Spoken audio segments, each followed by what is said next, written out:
Time roll. Okay. Good afternoon. This week in the Missouri Legislature, the big topics, State Auditor Nicole Galloway put out an audit today this week dealing with Department of Revenue.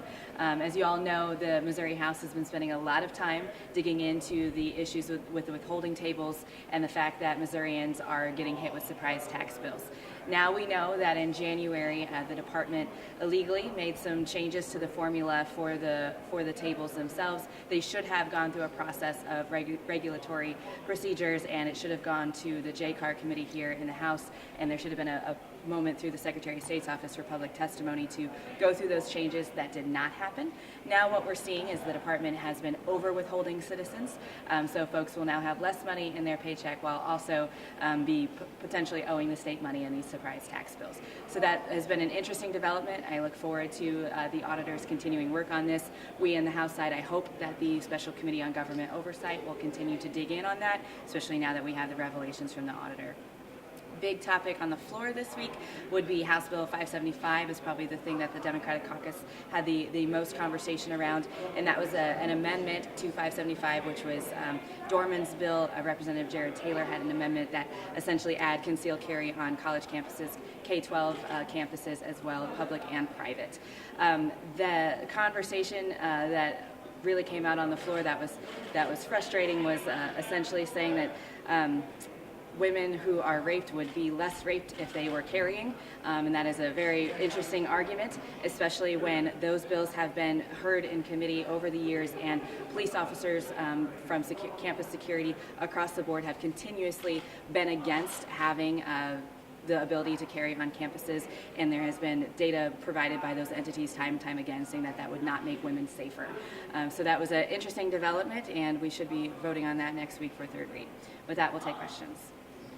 Do we know, are the withholding tables correct now? Are they where they should be now after all the changes have been made? We don't know the answer to that question. That's one of the reasons I want to keep digging. What we do know is that last year they had made multiple changes for the withholding tables. Now they are over withholding citizens. One could argue that is to make up with the revenue shortfall that we have right now for a temporary period. I don't know if they are accurate, and I hope that we continue to get those answers from the department. Are you aware whether that committee is going to have any more hearings? You know, I've asked, and the answer is we don't know. I can tell you that from my office, we are asking a lot of questions from the department and hoping to get some answers. When was the last time the withholding tables were changed and they actually went through the process that Nicole Galloway is saying they have? I don't know the answer to that. I can tell you that the last time they were changed was in January, and they did not go through the regulatory process. For me as a legislator, what's frustrating about that was when we were in the thick of the conversations with the department about the errors that they were claiming happened through the withholding tables, and they never told us that they changed the formula again in January to create an over-withholding for citizens. So not only did they not follow the law by going through the process, but they also withheld that information when we were meeting with them a couple times a week for several weeks.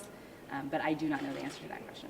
Leader Quaid, you were in all those hearings in the Oversight Committee. As I recall, the director at the time, Mr. Walters, said that he himself changed that. That's how I heard it, changed the table in January. I never heard him exactly say why. Do you remember him saying that? Do you remember any reason why he changed it? In the committee hearing, no. I don't believe that he expressed it. Now, we did have private meetings in my office, one of which the state treasurer sat in, and he did say to us that it was a choice that he made to change those tables.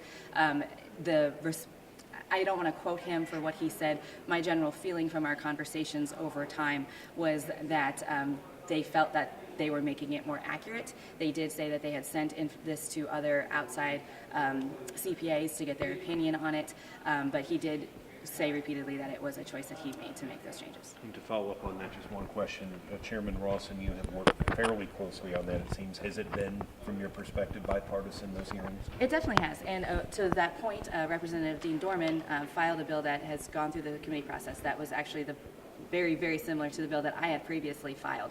So we have two bills with almost the exact same language, one from the floor leader of the Democrats and one from a Republican member. So that shows me it's pretty bipartisan with the criticism. Any comment on the Clean Missouri bills that were heard this week in committee? Yeah, so we are obviously paying very close attention to what's going through the different committees. There's various versions. We'll see if they get rolled together, what actually makes it to the floor. Ultimately, it's going to be the same conversation that you've heard from me this whole session. Voters overwhelmingly told us what they wanted, and I just find it disrespectful and something that we shouldn't be doing as a legislature to overturn what they told us to do.